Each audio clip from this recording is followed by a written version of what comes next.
ಕರಾವಳಿಯಲ್ಲಿ ಕೋಮು ಸೌಹಾರ್ದತೆಗೆ ಧಕ್ಕೆ ತಂದ ವಿಚಾರ ಆಯ್ತಲ್ಲ, ಸಾಲು ಸಾಲು ಮರ್ಡರ್ಗಳೆಲ್ಲ ಆಯ್ತಲ್ಲ. ಈಗ ದಕ್ಷಿಣ ಕನ್ನಡದಲ್ಲಿ 56 ಪೊಲೀಸ್ ಸಿಬ್ಬಂದಿಗಳ ವರ್ಗಾವಣೆಯನ್ನು ಮಾಡಿದ್ದಾರೆ ಏಕಕಾಲದಲ್ಲಿ. ಹಲವು ವರ್ಷಗಳಿಂದ ಒಂದೇ ಕಡೆ ಜಾಂಡಾ ಊರಿದ್ರಲ್ಲ ಸಿಬ್ಬಂದಿ ಅಂಥವ್ರನ್ನೆಲ್ಲ ವರ್ಗಾವಣೆ ಮಾಡಾಕ್ಬಿಟ್ಟಿದ್ದಾರೆ. ಬಜ್ಪೇಟ್ ಠಾಣೆಗೆ ಹೆಡ್ ಕಾನ್ಸ್ಟೇಬಲ್ ರಶೀದ್ ಶೇಖ್ ಕೂಡ ವರ್ಗ ಆಗಿದ್ದಾರೆ. ಸುಹಾದ್ ಶೆಟ್ಟಿ ಕೊಲೆ ಕೇಸ್ನಲ್ಲಿ ರಶೀದ್ ಹೆಸರು ಕೇಳಿಬಂದಿತ್ತು. ರಶೀದ್ ಮೇಲೆ ಗಂಭೀರ ಆರೋಪವನ್ನು ಮಾಡಿದರು ಬಿಜೆಪಿ ನಾಯಕರು. ಹಾಗಾಗಿ ಈಗ ಅವ್ರನ್ನ ಮಂಗಳೂರು ಮಹಿಳಾ ಠಾಣೆಗೆ ವರ್ಗಾವಣೆ ಮಾಡಿದ್ದಾರೆ. 56 ಜನ ಒಂದೇ ಜಿಲ್ಲೆಯಲ್ಲಿ ಟ್ರಾನ್ಸ್ಫರ್ ಆಗಿದ್ದಾರೆ.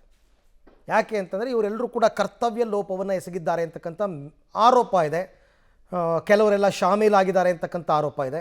ಹಾಗಾಗಿ ಒಂದು ರೀತಿ ಕಂಪ್ಲೀಟಲ್ಲಿ ಬದಲಾವಣೆಯನ್ನು ತರಲಾಗಿದೆ ಪೊಲೀಸ್ ಇಲಾಖೆಯಲ್ಲಿ.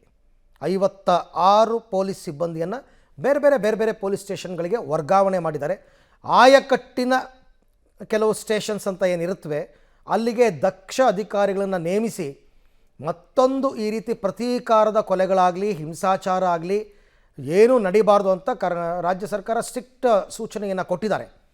ಅದರ ಪ್ರಕಾರನೇ ಈಗ ಅವರು ಕೂಡ ಆ್ಯಕ್ಷನ್ ತಗೊಂಡು ಗೃಹ ಇಲಾಖೆಯಲ್ಲಿ ಭಾರೀ ಬದಲಾವಣೆಯನ್ನು ಮಾಡಿದ್ದಾರೆ.